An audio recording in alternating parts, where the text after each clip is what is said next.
Shalom, saudara-saudara, hari ini adalah hari yang penuh dengan kebahagiaan tentunya bagi kita yang percaya. Karena Tuhan Yeshua yang sungguh-sungguh adalah Tuhan, lahir, datang ke dunia ini. Saudara, kita percaya bahwa ini adalah satu peristiwa yang luar biasa di Hari Raya Pondok Daun ini.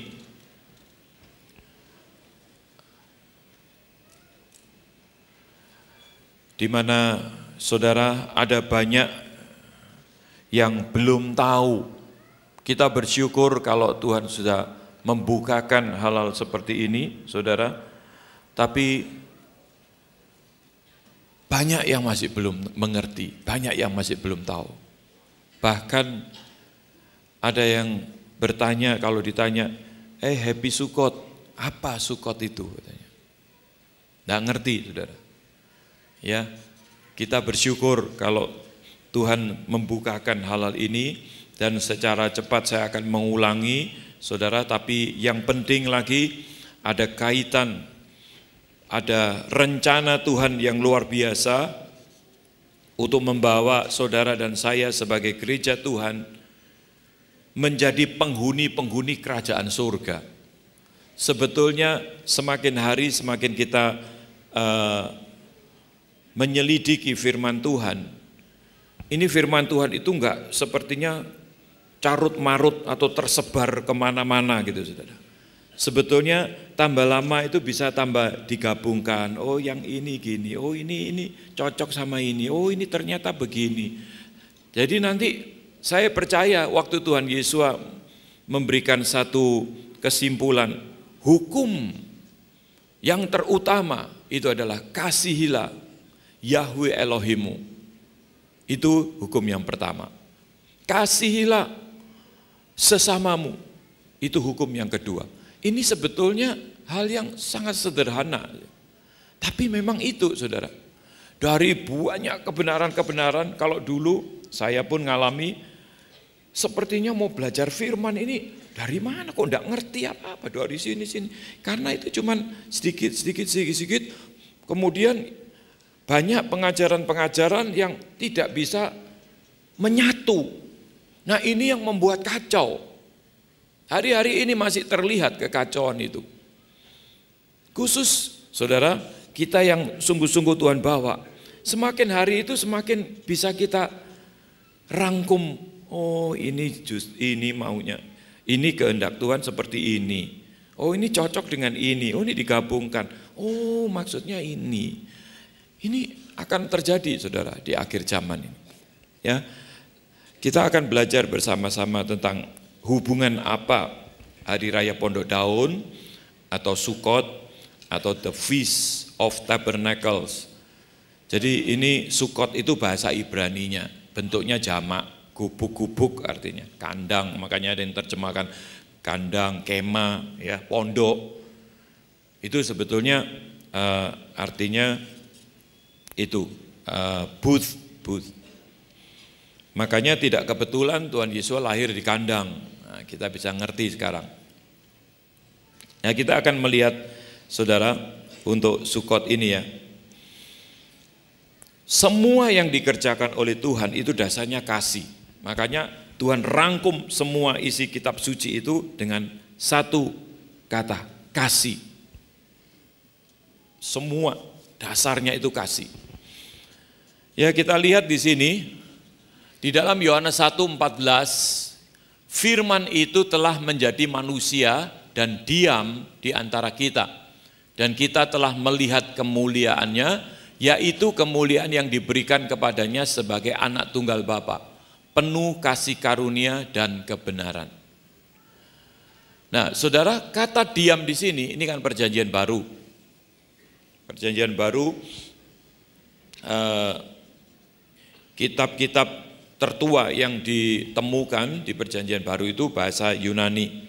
Tapi saya percaya dalam masa-masa kehidupan Tuhan Yesus memakai bahasa Ibrani, ya. Ya tentu bahasa Ibrani bukan bahasa Ibrani yang sekarang yang modern, Seperti bahasa Indonesia, perkembangannya kan sudah begitu maju ya. Saudara, Sukot dalam bahasa Ibrani yang bisa diterjemahkan kemah, kandang, tabernakel, booth, bahasa Inggrisnya ya. Dalam bahasa Yunani itu adalah skaino. Skaino. Nah, Tuhan Yesus sebagai firman yang hidup berdiam, itu bisa kita katakan, kata diam itu ya, berskaino, bersukot di antara kita. Firman itu telah menjadi manusia dan skaino di antara kita. Berdiam, bertabernakel, bersukot.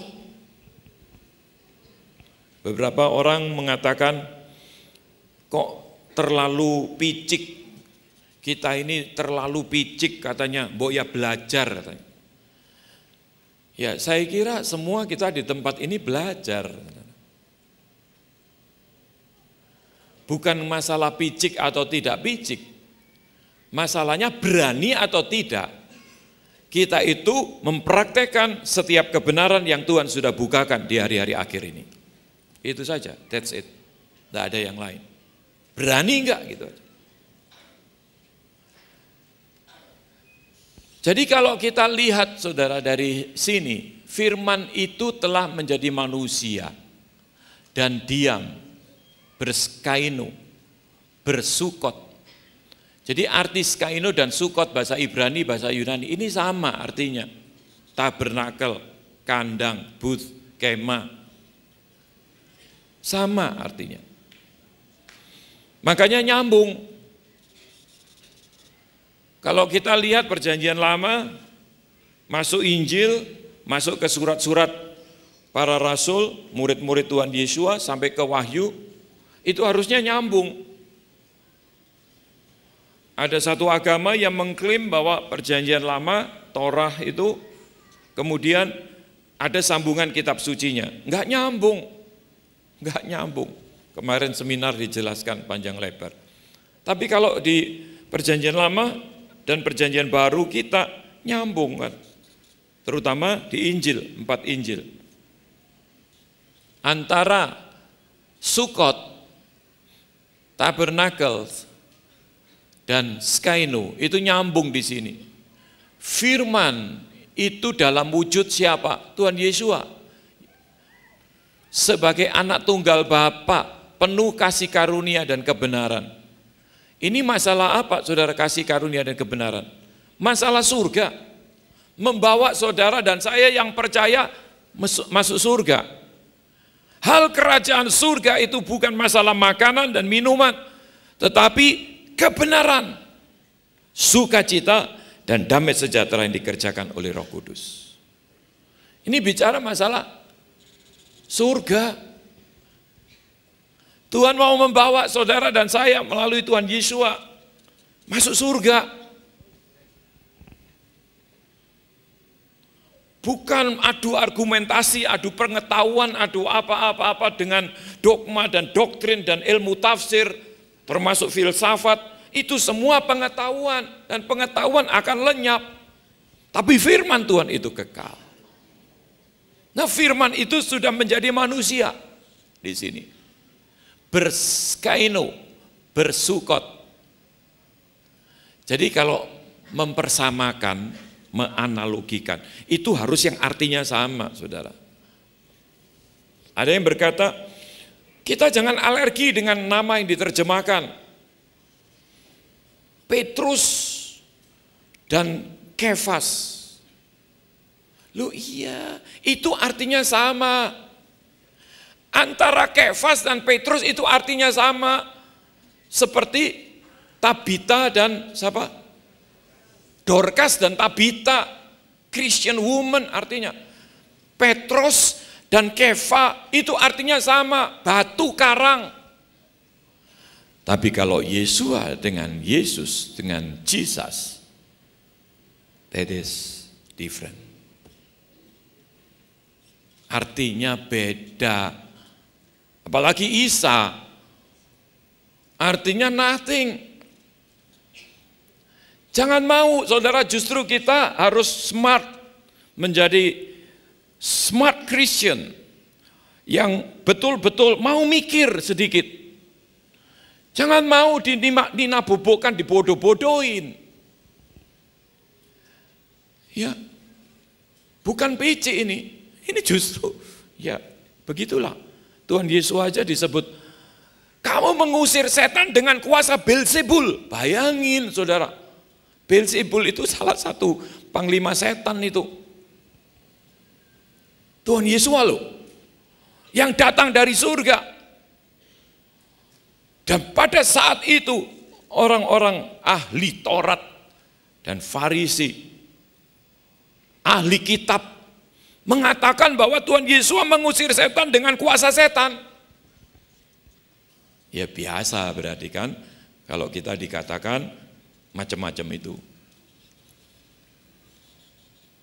Di zaman kemah suci, Tuhan bersama atau berskaino, bersukot umatnya itu melalui tiang awan dan tiang api yang selalu bersama mereka. Saudara bisa lihat nanti Bilangan 14 ayat 14. Arti Immanuel, Tuhan beserta, Tuhan bersama kita, Tuhan tinggal bersama kita. Ini yang ditekankan di dalam firman Tuhan. Saudara dan saya itu mendapat kasih karunia. Di mana kasih karunianya? Tuhan mau tinggal bersama kita. Wih, luar biasa loh ini saudara. Mau diajak tinggal bersama-sama dengan Tuhan Yesus. Ini luar biasa. Dan siklusnya itu dari awal perjanjian lama sampai penggenapan di dalam Tuhan Yesus, kalau ditarik benang merah itu nyambung semua. Makanya belajar firman Tuhan itu bukan tambah lama tambah lebih sempurna, lebih bagus, enggak. Kayak ilmu pengetahuan gitu. Beda. Firman Tuhan ini terjadinya ada siklusnya. Sudah diberi bayangan-bayangan sebelumnya.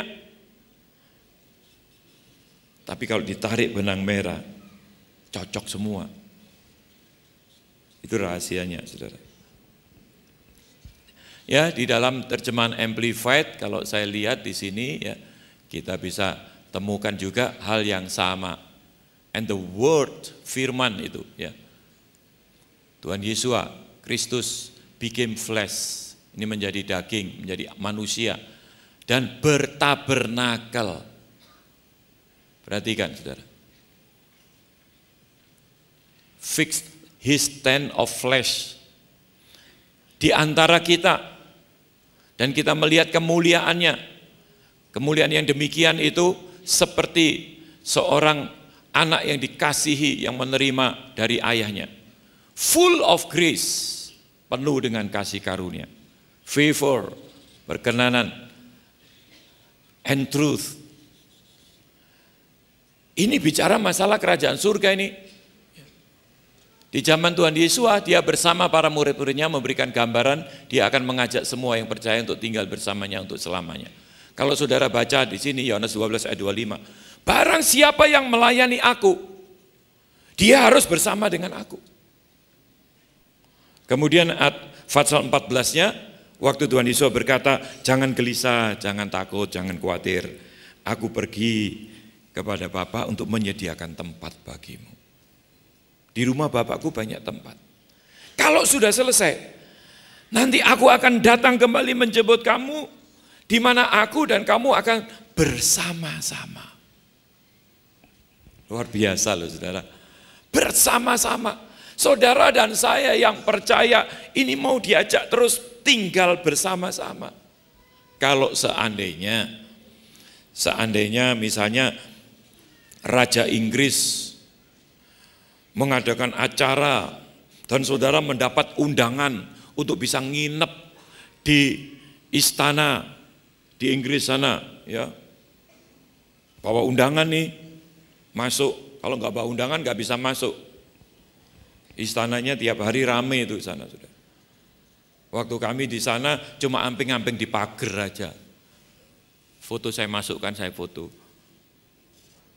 Amping-amping di pagar. Tapi kalau saudara diajak tinggal bersama, bangganya gimana?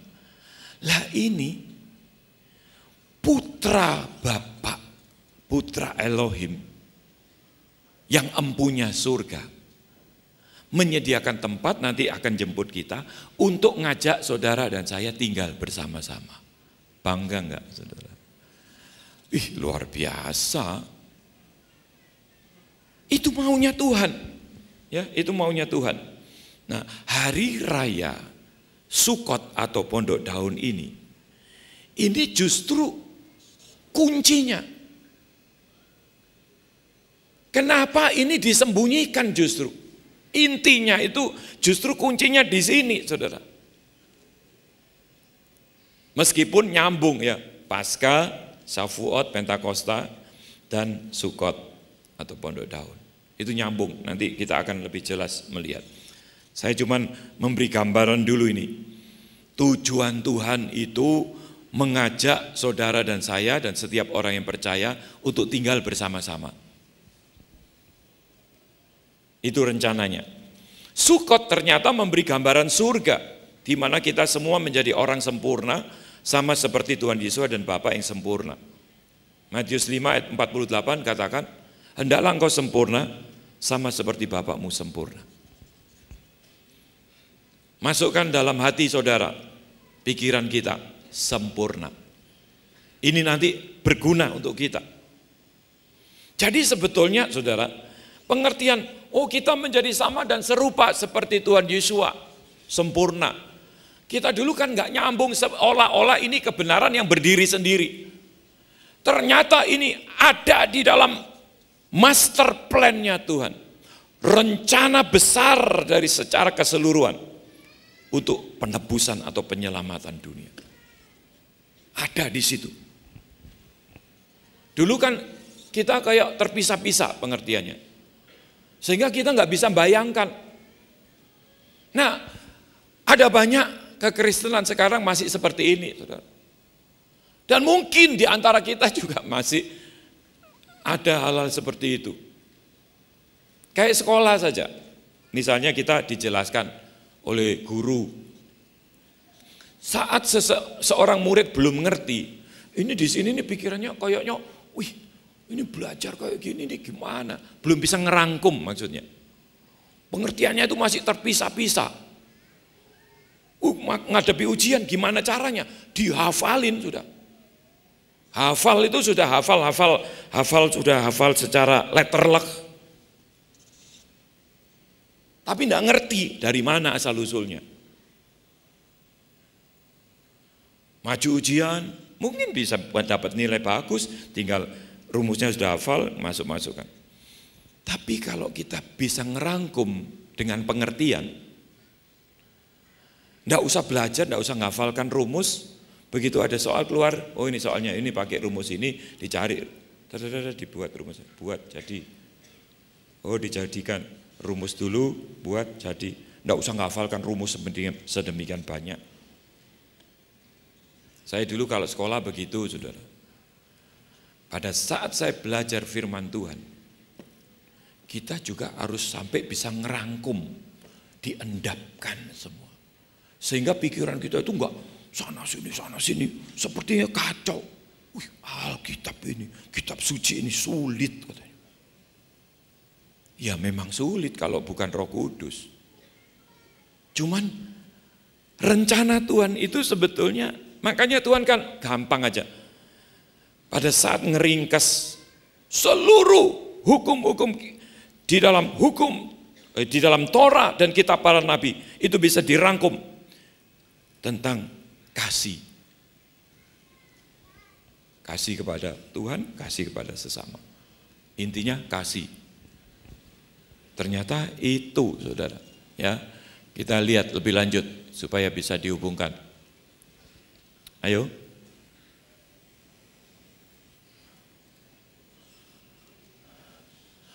Kita sudah belajar, saudara, dari kalender-kalender ini ya.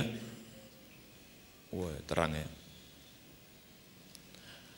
Dari kalender-kalender hari raya, saudara harus tetap bahkan semakin yakin bahwa hari-hari raya yang ada di dalam kitab suci itu nyambung dengan sejarah, dengan ilmu pengetahuan dan sebagainya. Kita semua barusan melewati kan Blood Moon tanggal 28 kemarin. Itu Blood Moon yang keempat tahun 2014 dan 2015. Itu terjadinya di Passover di sini dan di Sukkot di sini. Tabernacles. Ya, ini di Sukkot, ini di Passover, Pentakosnya di sini, Shavuotnya, di bulan Sivan. Jadi Tetrad Blood Moon itu terjadinya di sini sama sini. Ini loh bulannya. Siklusnya itu terjadi 4 kali. Waktu Paskah 2014, Paskah 2015, dan Sukkot 2014 dan Sukkot 2015 terjadi. Cocok semua. Perhitungan NASA juga tidak meleset. Saudara dan saya seharusnya semakin yakin siapa pencipta alam semesta ini. Amin. Dialah yang mewahyukan Taurat dan kitab para nabi. Ilmu pengetahuan tidak bisa mengingkari. Cocok. Dan 3 hari raya besar, itu hari raya Paskah, di situ ada ya, di bulan Nisan ini, tanggal 14, Passover-nya, Pesah, tanggal 15 itu hari raya roti tidak beragi, 17-nya buah sulung. 50 hari kemudian, 49 hari kemudian, besoknya itu Pentakos. 120 hari dari Pentakos ke pendamaian Yom Kippur, itu masuk di Sukkot. Sukkot sendiri ada tanggal 1-nya itu hari raya peniupan nafiri, Rosh Hashanah, tanggal 10-nya Yom Kippur, pendamaian, tanggal 15-nya Tabernakel, Sukkot. Hari ini yang kita peringati puncaknya. Ini ya, Sukkot kan 7 hari memperingatinya. Saudara, 3 hari raya besar, Pesah, Pentakos, dan Sukkot atau hari raya pondok daun ini ada kaitannya satu dengan yang lain. Kita sudah melihat ilmu pengetahuan dengan ilmu pengetahuan sinkron, dengan sejarah sinkron, dengan semua sinkron. Itu seharusnya meyakinkan kita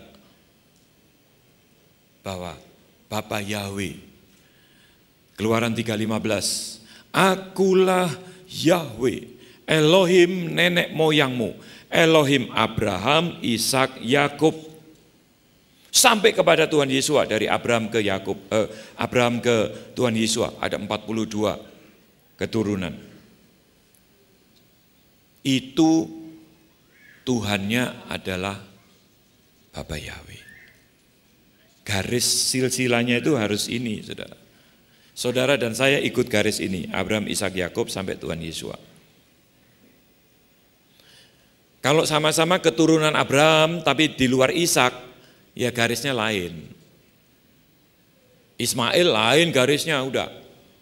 Jadi nggak perlu ribut-ribut. Kalau misalnya masih dipertentangkan yang begini-begini, ya enggak perlu diributkan. A itu dari garis yang lain, meskipun sama-sama dari Abraham, tapi bukan melalui Ishak Yakub. Jelaskan ya?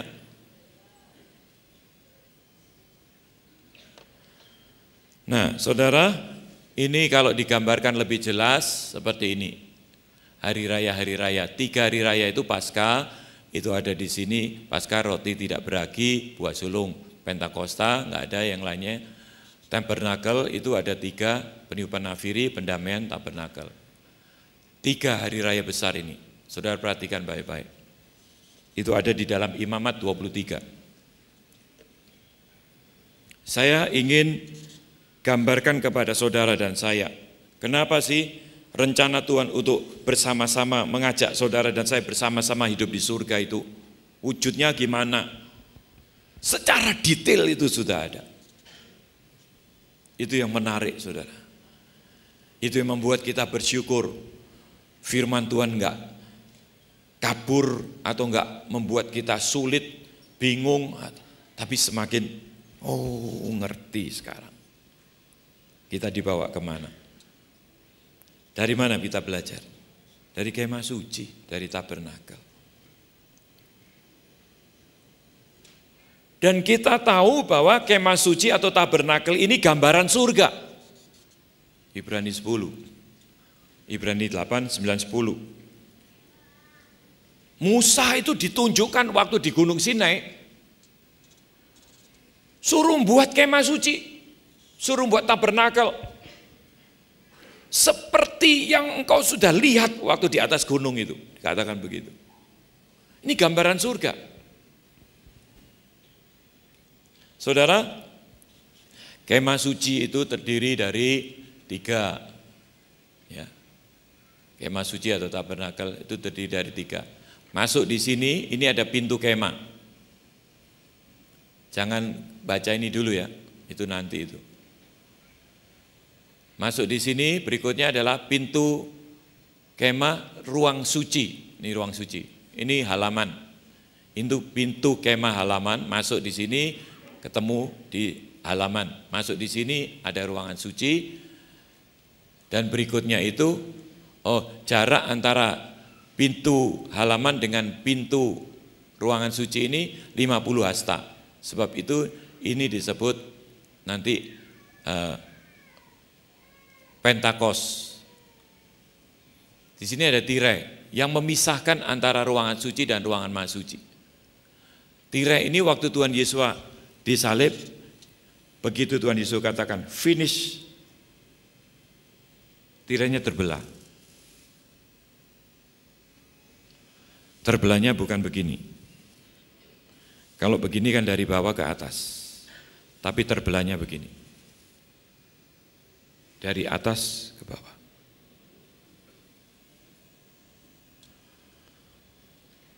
Sehingga di ruangan suci dan ruangan maha suci itu sudah terbuka. Nah, saudara, kalau kita lihat di sini, pada saat seseorang masuk, ini nanti dulu ya. Pada saat seseorang masuk di pintu sini, ini ada mezbah korban bakaran. Orang Israel kalau berdosa, dia harus bawa binatang, diserahkan ke imam, dibakar di sini, darahnya dipercikan, terus ditumpangkan tangan ke orangnya, dosamu sudah diampuni. Binatangnya dibakar. Ini mezbah korban bakaran. Ini sudah digenapi Tuhan Yesus. Tidak perlu lagi korbankan darah binatang, sebab darah Tuhan Yesus sekali untuk selama-lamanya. Gambaran salib. Kemudian di sini ada kolam pembasuhan. Sebelum masuk ke ruangan suci, semua harus membasuh di sini. Ini gambaran baptisan air. Jadi halaman di sini ini harus nampak pada orang-orang yang bertobat. Di luar ini, di luar kemah suci ini, ya, ini orang-orang dunia, orang berdosa. Begitu bertobat ada di halaman di sini. Terima Tuhan Yesus. Makanya ini bisa dikatakan dianalogikan dengan hari raya Paskah atau Pesa. Di mana seseorang di mana darah binatang diganti dengan darah Tuhan Yesus. Begitu seorang percaya Tuhan Yesus masuk di dalam baptisan, yang berarti Roma 6 ayat 6 ya, mati dan dibangkitkan bersama Tuhan Yesus. Mati dan dibangkitkan. Mati dan bangkit. Ini di hari raya Paskah, sudah. Hari raya roti tidak beragi tadi ya, hari raya buah sulung. Hari raya roti tidak beragi itu semua kita yang ada tanda darah, kita harus bebas dari segala ragi dunia. Itu yang disebut lahir kembali. Kemudian masuk di dalam baptisan, mati dan dibangkitkan. Orang banyak mau bangkit tapi nggak mau mati. Apanya yang dibangkitkan kalau nggak mau mati gitu loh. Sekarat aja nggak usah mati, ya nggak iso, mati baru bisa bangkit. Penggenapan hari raya buah sulung itu oleh Tuhan Yesus 3 hari setelah kematian, kebangkitan. Jadi hari raya buah sulung itu 3 hari setelah Paskah. Itu sudah digenapi oleh Tuhan Yesus dalam kebangkitan. Makanya ada ayat yang berkata, dialah yang sulung dalam kebangkitan. Nah, lebih lanjut saudara, masuk di pintu kemah, jaraknya tadi 50 hasta. 50 itu penta. Makanya bisa dikatakan di sini kaitannya dengan hari raya Pentakosta. Ini mestinya. Cuma peralatan-peralatan ini kan prosesnya di sini untuk menuju ke sini. Prosesnya ini ada meja roti, ada pelita, ada mezbah dupa.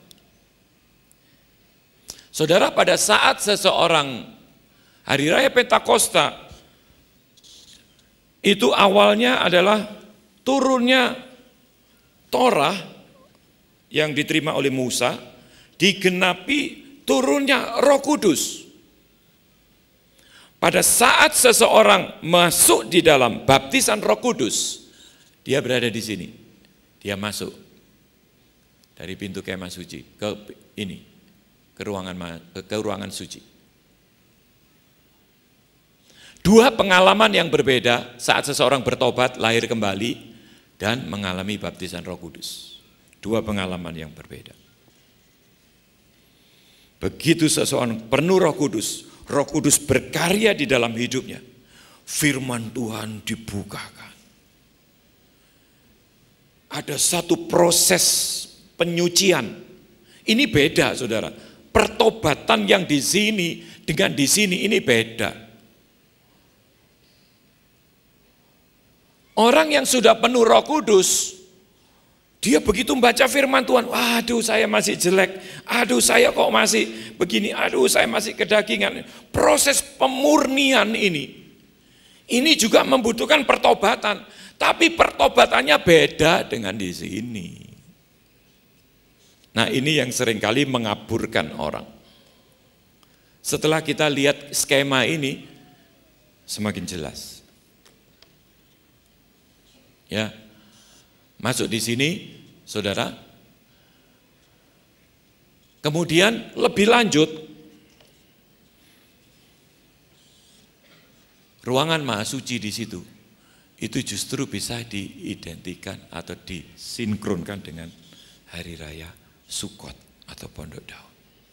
Di mana Tuhan itu tinggal bersama-sama. Saudara, kalau kita lihat di zaman Musa, tiang awan dan tiang api, itu dari sini, tabut ini. Tabut ini gelap, tapi tidak perlu penerangan, jadi terang. Sebab adanya tiang awan, tiang api itu. Kalau saudara lihat gambar tabernakel, sumbernya tiang awan, tiang api itu selalu dari ruangan Maha Suci. Di mana Tuhan hadir. Makanya tabut itu gambaran hadirat Tuhan. Kehadiran Tuhan. Saudara, karena tirai ini sudah terbelah, kalau kita yang sudah masuk di sini, kita bisa menikmati hadirat Tuhan. Tapi kita belum masuk di sini loh. Ini banyak yang keliru ya. Wah, kita sudah ada di ruangan Maha Kudus. Belum. Tapi kenapa kita bisa menikmati hadirat Tuhan? Karena tirainya sudah terbelah.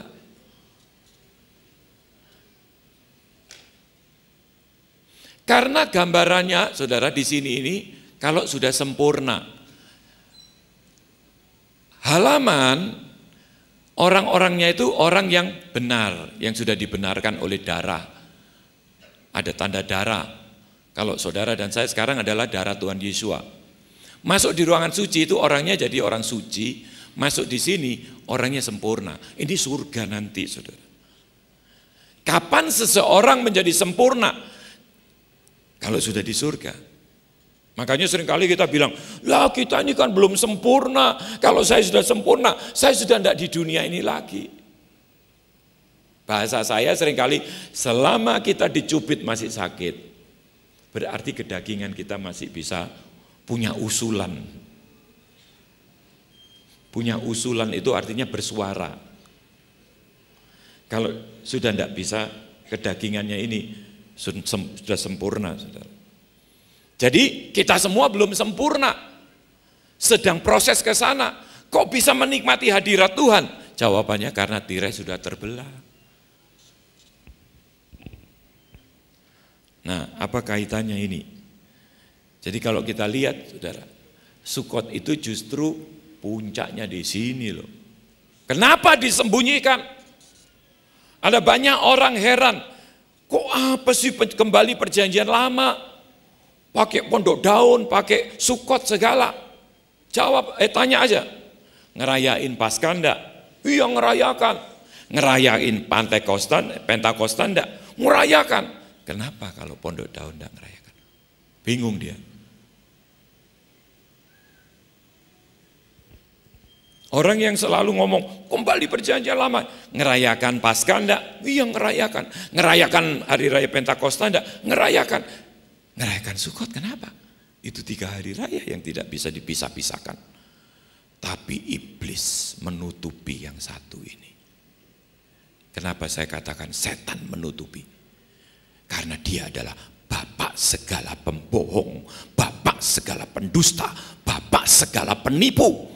Dia tidak mau banyak orang masuk ke dalam kerajaan surga menjadi sempurna. Yang percaya katakan amin. Ini perbuatan setan. Saudara, hal seperti ini sebetulnya sudah semakin jelas. Ya, semakin jelas.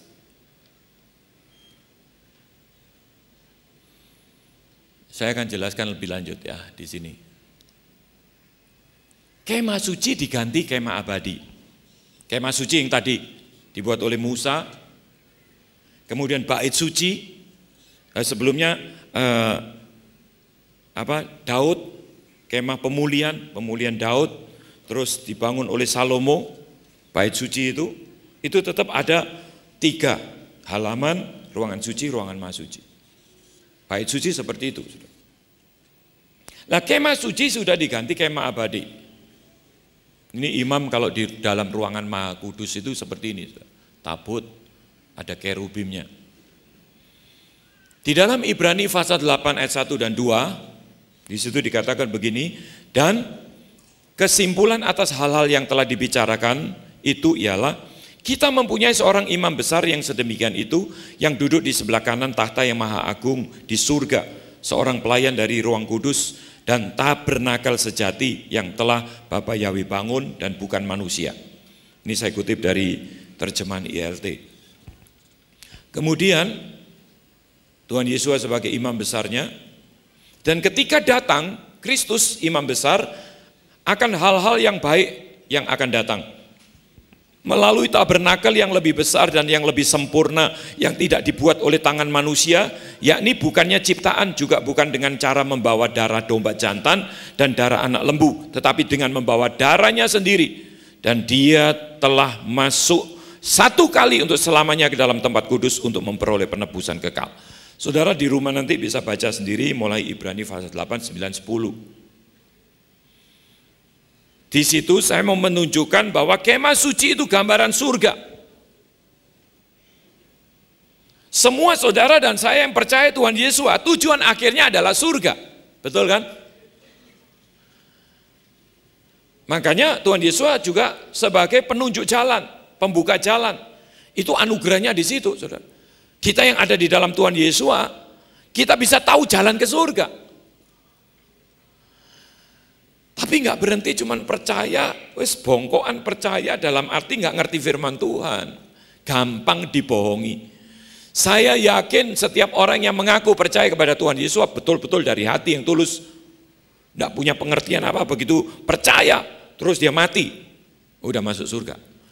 Tapi kalau dia percaya tapi belum mati-mati, masih 20-30 tahun lagi, selama perjalanan 20-30 tahun lagi, kalau dia tidak bertumbuh, dia mudah untuk ditipu oleh setan.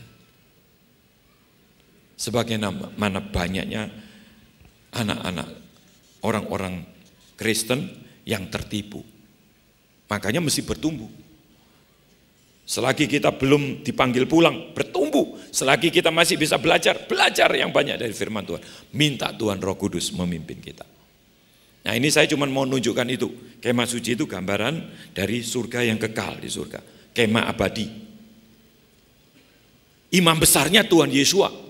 Dan dia sudah kerjakan melalui darahnya, sekali untuk selama-lamanya. Nah, saudara dan saya sekarang gambarannya surga. Ya.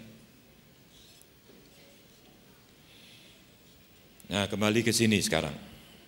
Kehadirannya itu di Sukot. Baik kelahirannya, ini kutipan dari Yohanes 1:14 itu tadi. Daging sudah menjadi manusia. Feast of Tabernacle.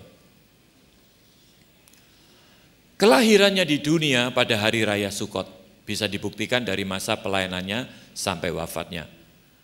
Dibuktikan lagi dengan beda usia dengan Yohanes Pembaptis dan lain-lain. Waktu tugas giliran ayah Yohanes Pembaptis dari golongan Abia itu bisa dihitung, terbukti. Semua sudah bisa dibuktikan bahwa pada saat Tuhan Yesus lahir itu menggenapi hari raya Sukot.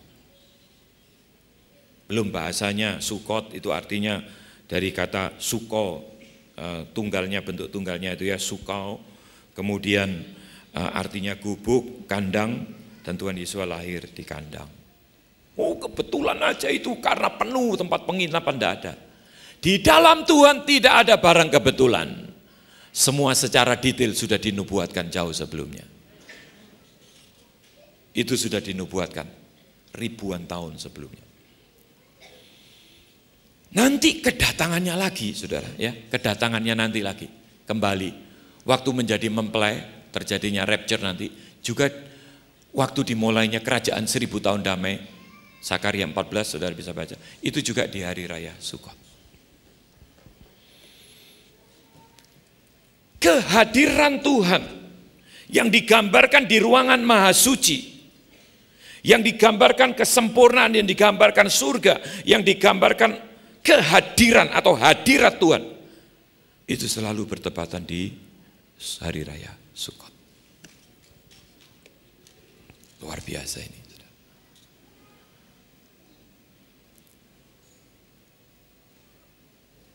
Saudara, saya mencoba membuat diagram ini ya. Sekali lagi, kalau diagram buatan saya harus diikuti dari awal, dipentelengi gini. Kalau saudara tengah-tengah tola-tole, enggak ngikuti dari mana itu tadi ya, bingung saudara. Ya, harap mentelang semua sekarang, perhatikan ini.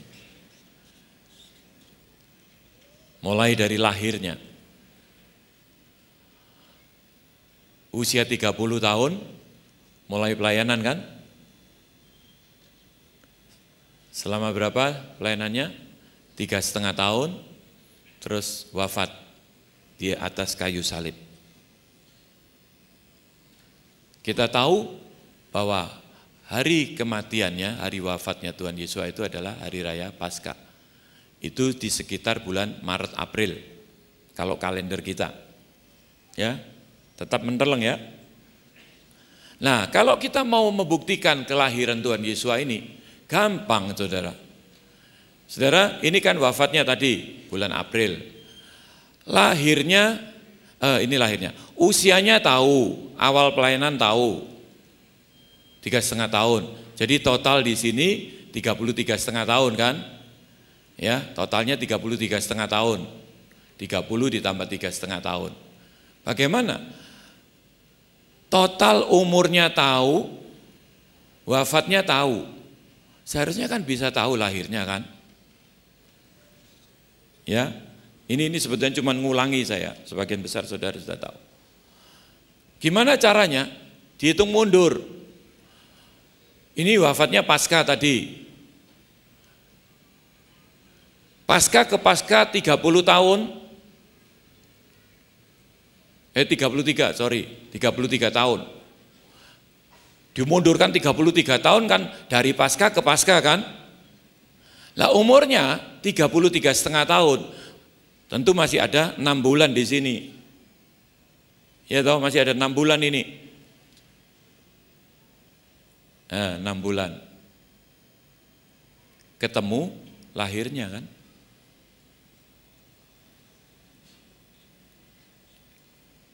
Banyak orang masih bertanya-tanya, kapan lahir? Desember lahir. Ini loh gampang-gampangannya itu.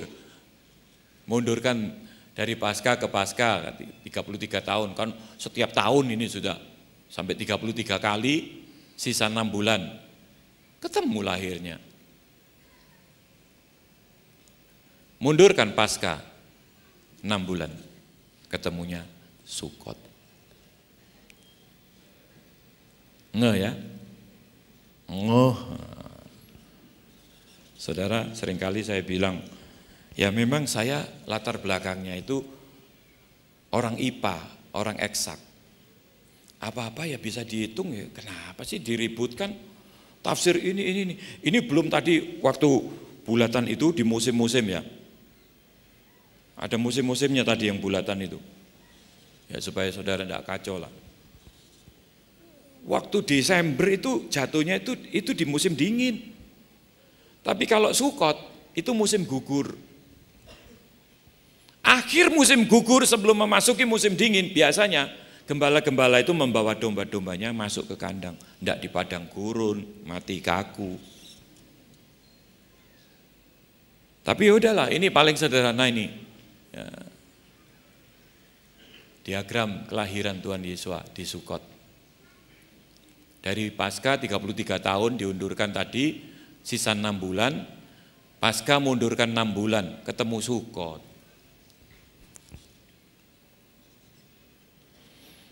Kehadirannya selalu di Sukot.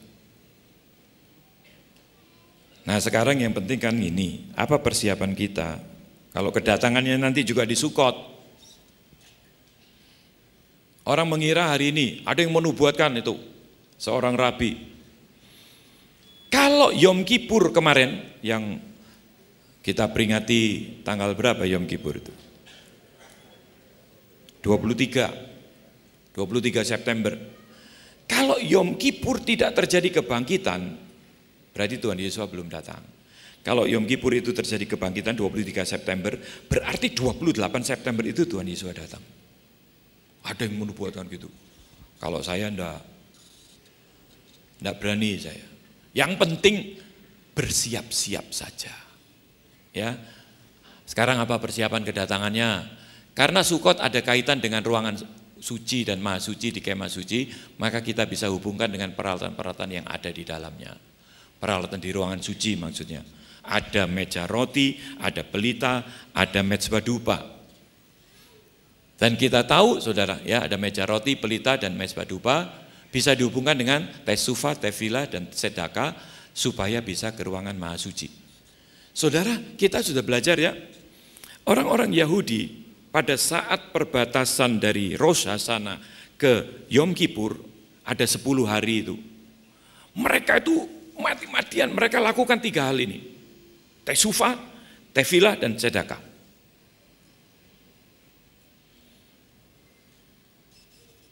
Supaya kalau misalnya namanya tidak ada di buku kehidupan, dia lakukan 3 hal ini. Siapa tahu namanya yang tidak ada ditulis di kitab itu, tahu-tahu muncul di kitab kehidupan. Itu kepercayaan mereka. Tapi saya percaya itu bisa dikaitkan dengan kita. Kita tadi menggambarkan bahwa ruangan suci ada 3 peralatan di sini, meja roti, pelita. Saudara, meja roti ini gambarannya firman Tuhan dan sebagainya. Ya, itu roti tanpa ragi, itu gambaran firman Tuhan. Sekali lagi ya, bayangkan di ruangan suci ini, bukan di halaman. Saya tadi nunjukkan pertobatan di halaman dengan pertobatan di ruangan suci itu beda. Saudara pernah nggak ngalami pada saat saudara belajar firman Tuhan bicara dan menemplak saudara. Waduh, saya ini kok masih sombong. Waduh, saya ini kok masih angkuh. Saya ini kok masih iri saja sama. Saya ini kok jelek seperti saya ini. Tuhan ampuni saya. Waktu dengar firman atau belajar firman. Itu tesufa atau berbalik yang ada di ruangan suci. Dalam satu proses untuk menuju ke ruangan maha suci. Dalam satu proses untuk disempurnakan. Makanya perlu pemurnian. Pemurnian itu pertobatan, saudara. Tapi pertobatan di pemurnian ini beda dengan pertobatan waktu kita dari orang dunia masuk ke orang benar di halaman. Beda. Dimurnikan terus. Waduh, saya kok masih suka marah-marah. Dimurnikan lagi. Mana buah roh saya nanti? Tidak bisa menguasai diri saya. Jadi sekarang jangan bilang lagi, katanya sudah penuh Roh Kudus, masih gampang marah. Katanya sudah penuh Roh Kudus, masih mata duitan. Itu, saudara, pemurniannya dari firman Tuhan. Pada saat belajar firman Tuhan, dimurnikan lagi, dimurnikan lagi. Itu tesufa, berbalik. Tefila itu artinya mendekat, melekat, diartikan di dalam doa itu. Itu bisa digambarkan dengan mezbah dupa. Mezbah dupa itu adalah gambaran doa orang-orang benar yang dupanya, harumnya, asapnya itu sampai mengepul ke surga. Orang yang mau melekat terus sama Tuhan, orang yang mau bertefilah terus sama Tuhan, mau melekat terus. Nah, itu persiapan saudara dan saya seharusnya hari-hari ini. Cedaka itu digambarkan pelita. Pelita, terang itu dikatakan tidak mungkin terang diletakkan di bawah kolong di bawah gantang, di bawah kolong tempat tidur.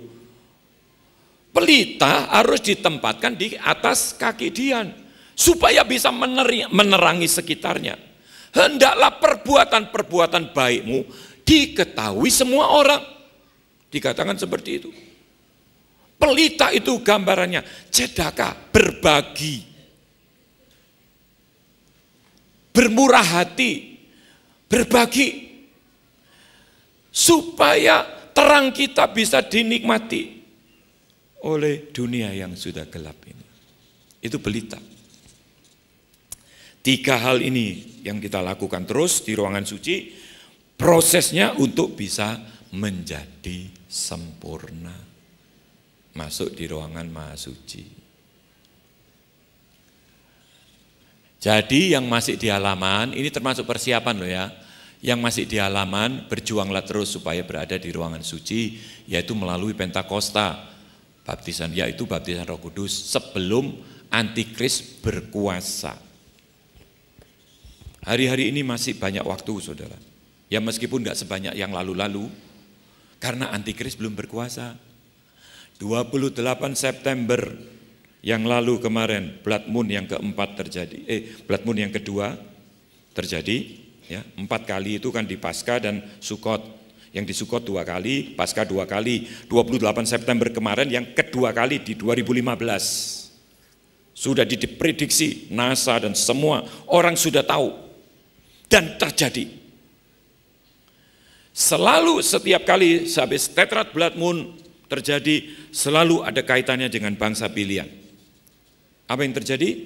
Tahun 28, 29, 30 di Kongres PBB dikibarkan bendera dari non anggota. Tanggal 30 itu adalah Palestina. Benderanya berkibar, presiden yang diangkat berpidato, dan ada 138 atau berapa bangsa-bangsa, negara-negara setuju menjadikan Palestina negara. Yang tidak setuju cuma 8, yang absen 40 sekian. Total 193. Saudara, kalau Palestina sudah merdeka menjadi suatu negara, pasti dia akan klaim ibu kotanya mana? Yerusalem. Apa yang terjadi? Dan kita tinggal tunggu waktunya loh ini. Pengakuan sudah.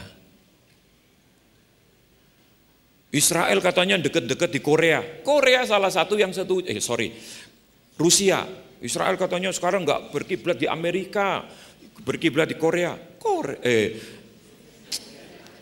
Soviet ya. Soviet itu yang mendukung juga loh.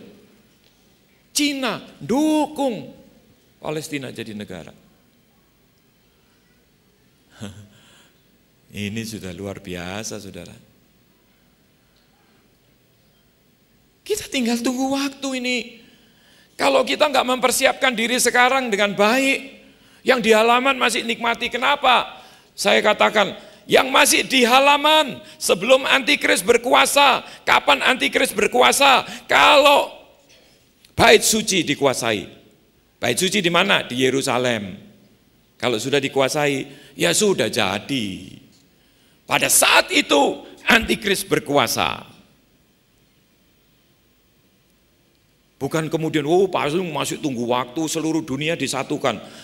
Sekarang ini sudah banyak loh di mana-mana ya menyuarakan satu agama.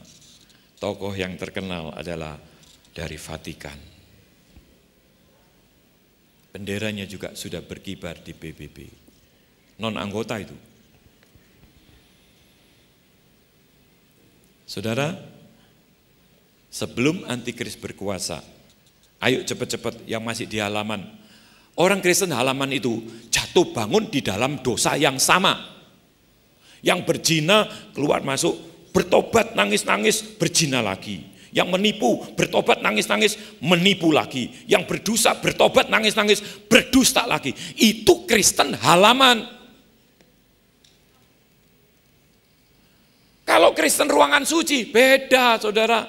Sudah bertobat, sudah enggak seperti yang itu, bebas sudah. Tapi begitu baca firman Tuhan, aduh saya kok masih begini ya, ampuni Tuhan, ampuni. Dimurnikan lagi. Itu Kristen di ruangan suci.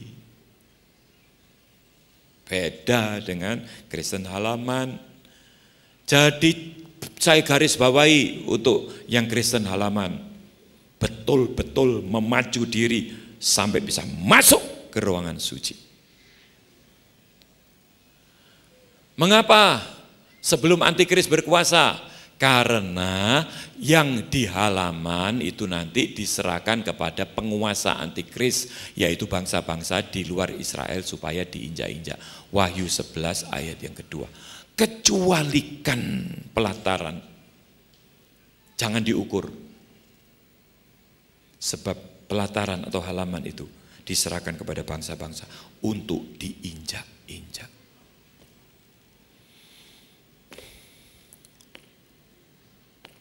Ini yang disebut nanti rapture.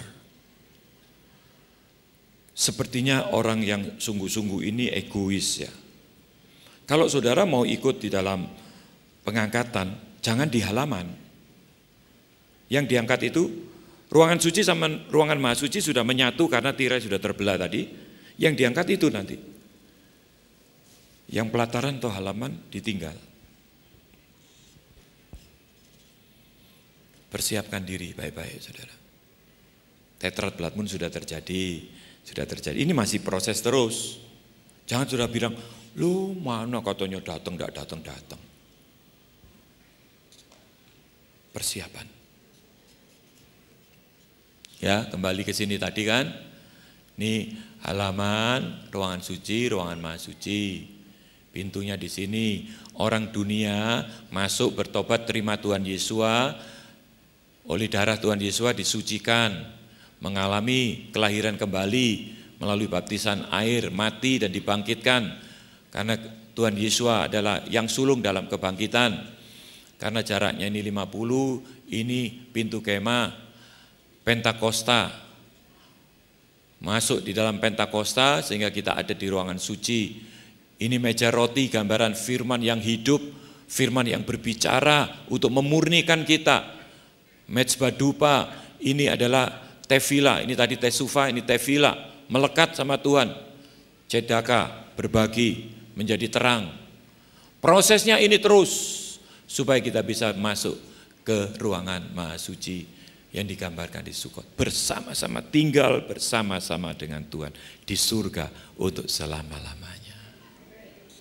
Makanya kemah suci ini gambaran surga. Dulu saya nggak ngerti, surga itu tingkat 3, dibagi halaman, terus kayak ruangan suci, ruangan Maha Suci, gambarannya cuman begitu. Ternyata dikaitkan dengan 3 hari raya besar, Longgato. Tujuannya, rencana Tuhan sempurna. Longgato, ini rencana Tuhan. Tinggal sekarang actionnya saudara dan saya. Bertindak apa setelah tahu apa yang kita persiapkan, ya. Jadi yang dari orang dunia saudara sudah ada di sini mungkin, at least ya. Yang sudah di sini maju lagi masuk dari orang benar ke orang suci. Dari orang suci kita semua akan menjadi orang yang disempurnakan, orang sempurna. Sama seperti di sini ya, sudah di Paskah maju terus sampai masuk di dalam Pentakos, masuk terus sampai Sukot untuk menjadi sempurna, untuk disempurnakan. Nah pertanyaannya, kenapa ini disembunyikan? Supaya tidak ada yang sempurna.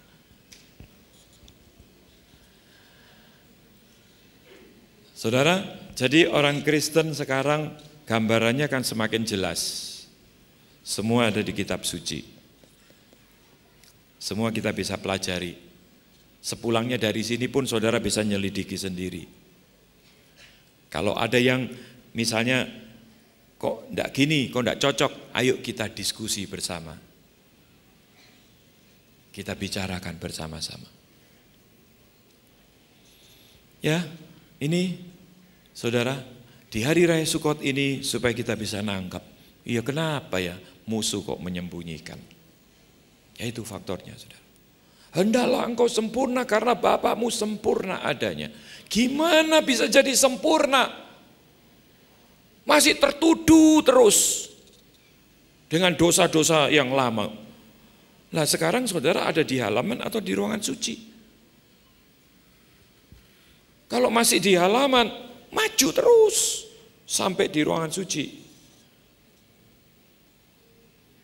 Saudara, ada seseorang berkata, wah hamba Tuhan itu memang dulu sudah jadi hamba Tuhan, tapi baru bertobat tahun 2009 katanya. Artinya itu pertobatan, dia baru sadar pelayanan bentuknya itu gimana, enggak mata duitan, enggak tujuannya popularitas, enggak apa-apa. Baru 2009 bertobat. Saya jawab, saya tadi pagi baru bertobat lagi. Tapi pertobatannya itu beda. Itu artinya pemurnian, dalam arti apa? Kita itu ada di ruangan suci yang terus dimurnikan. Harus terus menerus setiap hari. Kenapa kita didorong untuk bergaul dengan firman Tuhan setiap hari? Supaya firman Tuhan ini memurnikan kita, membawa kita masuk di dalam kesempurnaan.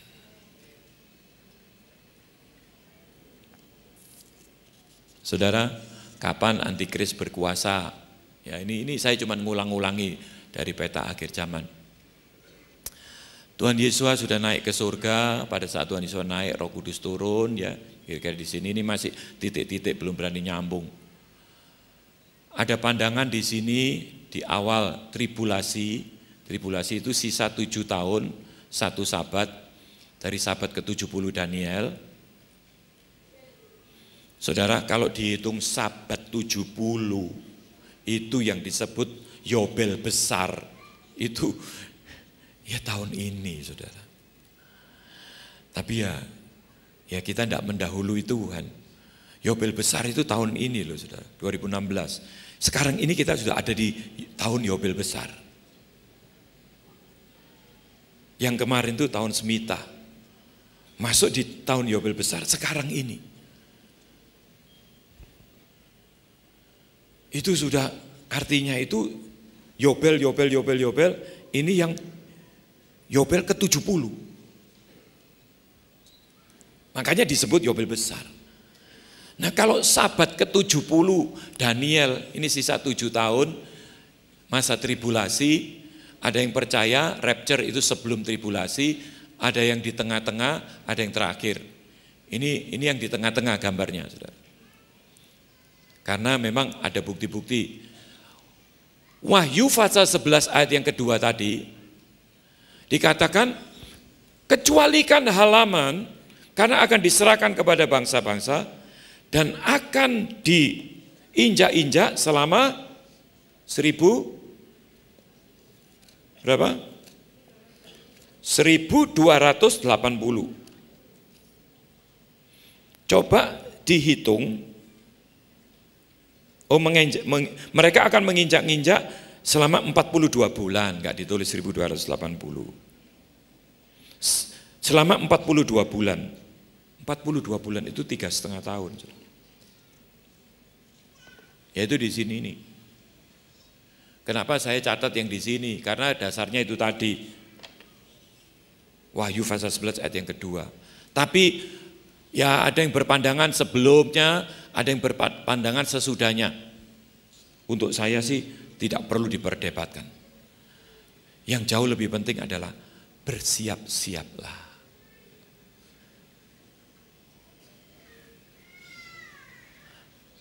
Bersiap-siaplah. Waktu rapture, enggak tahu di sini, enggak tahu di sini, enggak tahu di sini. Kalau di sini itu nanti sebetulnya adalah kedatangan Tuhan Yesus, awal mula kerajaan 1000 tahun damai, di mana Tuhan Yesus akan menjadi raja, memerintah, itu akan menginjakkan kakinya di bumi. Jadi kelihatannya kalau yang akhir ini enggak, mungkin sisa 2 ini di awal atau di tengah-tengah. Kalau saya condong di tengah-tengah karena apa? Karena tadi antikris akan berkuasa itu selama 42 bulan. Itu 3,5 tahun. Nah, di sini atau di sini, itu Tuhan Yesus juga datang, tapi tidak menginjakkan kaki di bumi. Masih di awan-awan, ketemunya di awan-awan.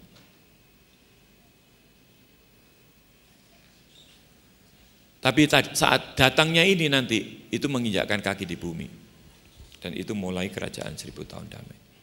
Oke. Di awal atau di tengah atau kapanpun Tuhan Yesus datang. Yang jelas di seputar Hari Raya Sukot. Kapanpun datangnya, kita yang penting adalah mempersiapkan diri dengan menanti, dengan iman. Kapanpun Tuhan Yesus datang, asal kita bersiap-siap dengan baik, maka kita akan bersama-sama dengan Dia memenuhi janji-janjinya, yaitu bersukot bersama Dia. Bersukot, bertabernakel, tinggal bersama-sama dengan Tuhan Yesus untuk selama-lamanya di surga. Amin. Mari kita sama-sama tunduk kepala.